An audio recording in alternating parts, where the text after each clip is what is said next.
Então aí nós vamos dar continuidade ao assunto da videoconferência passada, onde argumentávamos sobre a deusa Namu, né, da civilização suméria, né, digamos aí, uma das primeiras, se não a primeira civilização reconhecida em nossa história humana. Então nós vimos aí que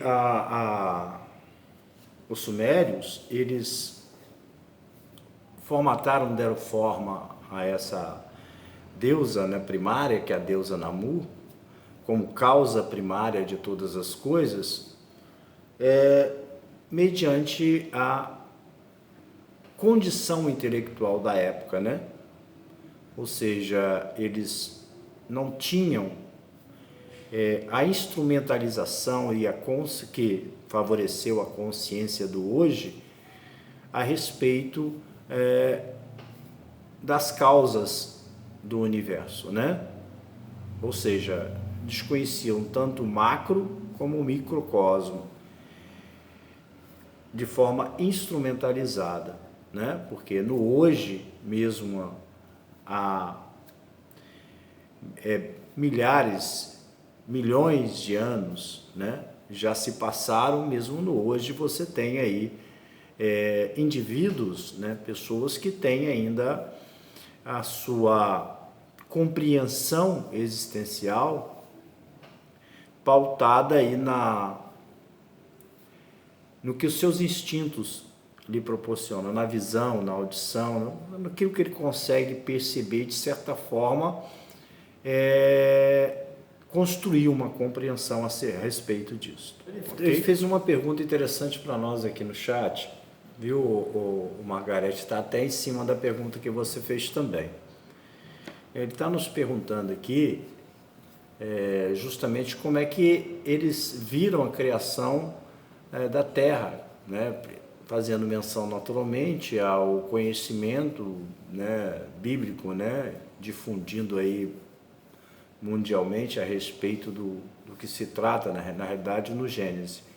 Então, como é que os sumérios enxergavam a construção, né, a criação do planeta Terra? Veja bem, quando a gente compara a cosmogonia, né, o pensamento a respeito da criação de tudo, do passado para o hoje, é justamente dessa diferença que nós estamos falando, né, do que se descobriu em relação ao tempo e espaço, né, existencial nosso, né, lá do passado até lá dos sumérios até no hoje, né? É lógico, naturalmente, que todo esse conhecimento vem sendo construído. Então, assim, viu, o Margarete, o Reinaldo, né? Reinaldo, que fez a pergunta. Essa construção, né? Essa visão de planeta Terra, de nosso sistema solar, ele foi cercado durante milhares de anos por enganos, né? Mas existe uma pergunta que também cabe dentro daqui dessa pergunta feita aí pelo Reinaldo, que é interessante também acrescentar junto aí para responder as duas ao mesmo tempo. A pergunta é justamente sobre essa questão, né, religiosa. Por que os religiosos não tiveram as informações que hoje nós temos, né, em plena condição, né, científica de discernimento, para termos o discernimento e a construção do verdadeiro propósito existencial nosso, né? Ou seja, do para que existimos, né? As respostas às perguntas existenciais nossas. Por que naquela época eles não tiveram já o caminho certo? Bom, eu costumo dizer que o universo é meritocrático, né? E tudo que nós analisarmos em relação a esta questão da história das religiões, se sairmos do campo da fantasia, né, da necessidade intrínseca que temos de nos vitimizar, de, digamos assim, nos colocarmos na condição de sermos apiedados, né?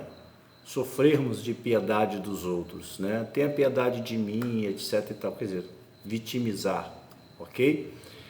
Se nós sairmos desse campo, nós vamos enxergar que toda a nossa história, viu, Margarete, viu, Reinaldo, toda a nossa história, ela sempre nos mostra que somos assim, né? E nos libertamos dessa toxina na medida em que descobrimos, né, que nós somos os responsáveis por tudo, né? Que aqui nós nascemos de forma e maneira simples e ignorante em todos os tempos de nossa história. Porque as religiões, elas não optaram aí para aí pela racional, né, ciência, né? Bom, simplesmente porque a própria ciência, ela também está em construção, né? Então vamos refletir de forma análoga, tomando como objeto desta a nossa condição inicial existencial, certo?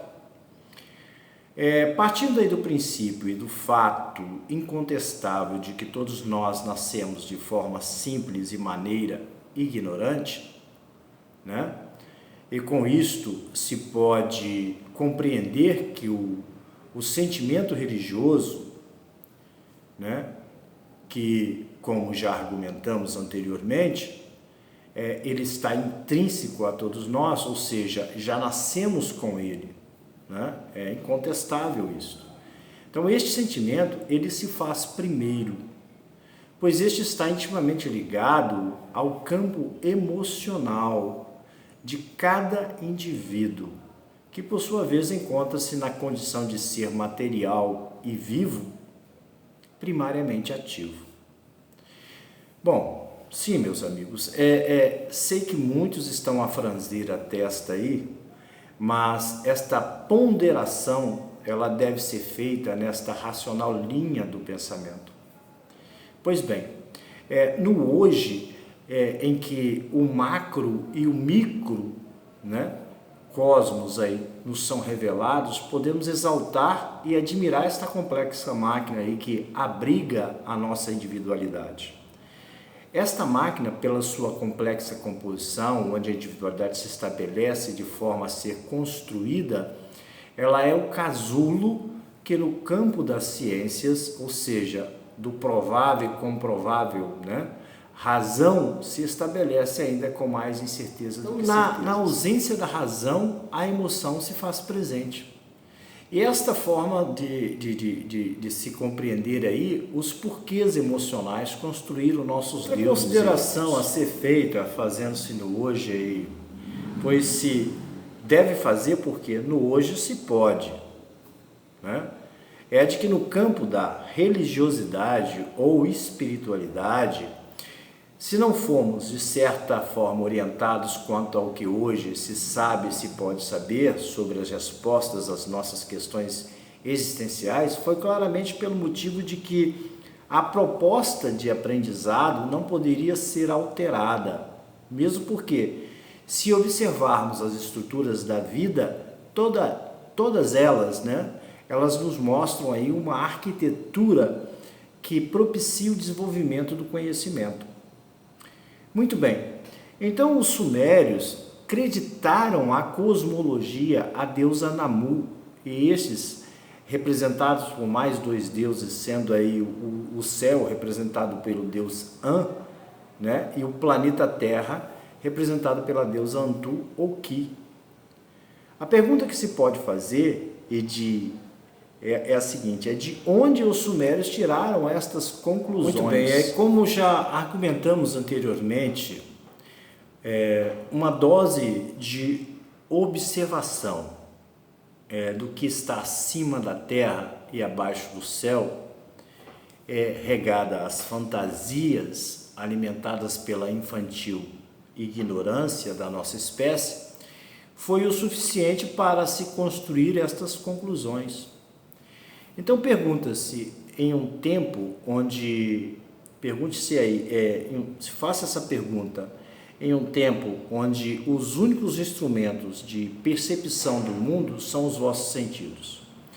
Olhe para o céu e pergunte o que são aquelas luzes na escuridão. O que produz as tempestades? O que são os raios e o que os produz? Porque a lua, no caso aí, ela possui variações em seu brilho. Por que do dia e da noite?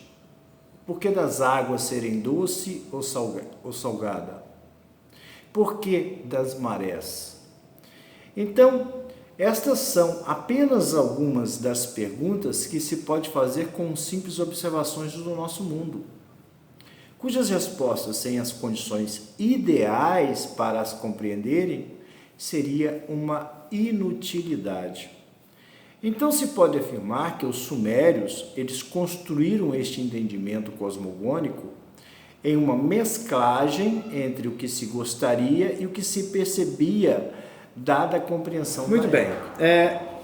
Então, com estas duas divindades, né, o deus An, que representa o céu, e Antu, né, ou Ki, a deusa terra, se podia explicar aí uma série de fenômenos. Vejamos, Samuel Noah Kramer, né, um dos principais assiriologistas do mundo e um especialista aí de renome mundial na história suméria e na língua suméria, nos apresenta a versão mais aceita da cosmologia, né, aquela encontrada nos textos de Gilgamesh, né, Enkidu e o mundo subterrâneo, certo?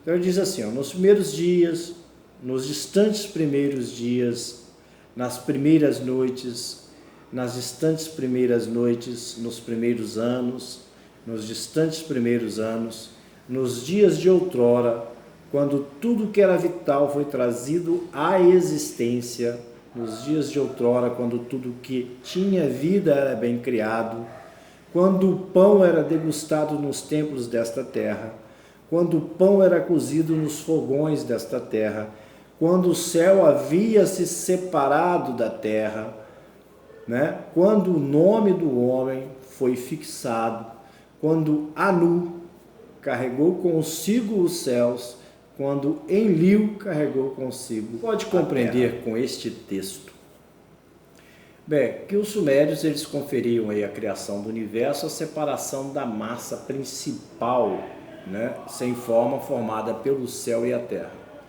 Esta massa ela fora criada por Namu ou Engur, né? Namur inicialmente chamado dentro do contexto histórico e possivelmente mais à frente denominada como Engur.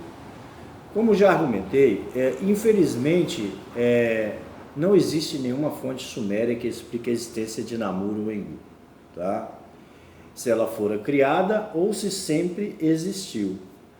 Esta questão aí nos leva a compreender que, apesar dos inúmeros deuses, os sumérios, em um momento inicial de suas crenças, foram monoteístas, pois acreditavam a criação de tudo a um ser divino supremo.